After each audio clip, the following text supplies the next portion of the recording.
বগুড়ার সারিয়াকান্দিতে মরিচের ভালো ফলন হয়েছে। এতে হাসি ফুটেছে চাষিদের মুখে।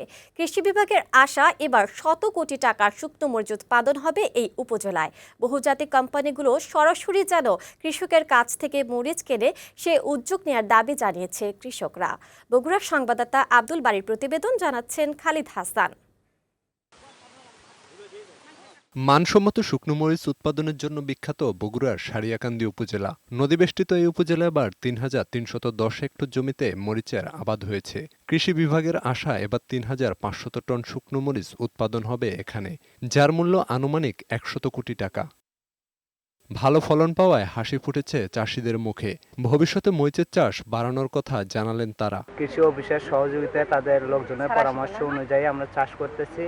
তো ইনশাআল্লাহ আমাদের ভালো ফসল উৎপন্ন হয়েছে। ৩ বিঘা জমি মরিচের চাষ করছি, এ পর্যন্ত প্রায় ৩.৫ লক্ষ টাকা ইনকাম হচ্ছে। এখানকার শুকনো মরিচ সংগ্রহ করে দেশের বিভিন্ন জেলায় পাঠান ব্যবসায়ীরা। তারা জানালেন, এবার দেশি মরিচের দাম তুলনামূলক কম, তবে উচ্চ ফলনশীল জাতের মরিচের দাম ভালো। আমি এখান থেকে কিনে নিয়ে যে বগুড়া পাইকারি সেল দিই। ইন্ডিয়ান এলসি দাম কমের কারণে আমাদের দেশি মরিচের চাহিদা একটু কমে গেছে।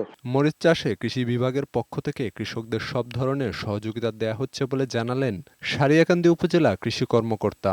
কৃষক পর্যায়ে আমাদের মাঠ কর্মী যারা আছে, উপসহকারী কৃষি কর্মকর্তাগণ, তারা সবসময় মাঠে থেকে কৃষকদেরকে পরামর্শ দিয়ে যায় কিভাবে মরিচের ছত্রাকনাশক থেকে শুরু করে মরিচটার কিভাবে উৎপাদন বাড়া যায়, সেক্ষেত্রে সহযোগিতা করা হয়। কৃষকরা যেন তাদের উৎপাদিত মরিচ সরাসরি বহুজাতিক প্রতিষ্ঠানে বিক্রি করতে পারে, সেই ব্যবস্থাও করা হয়েছে বলে জানালেন তিনি। ডেস্ক রিপোর্ট, বৈশাখী সংবাদ।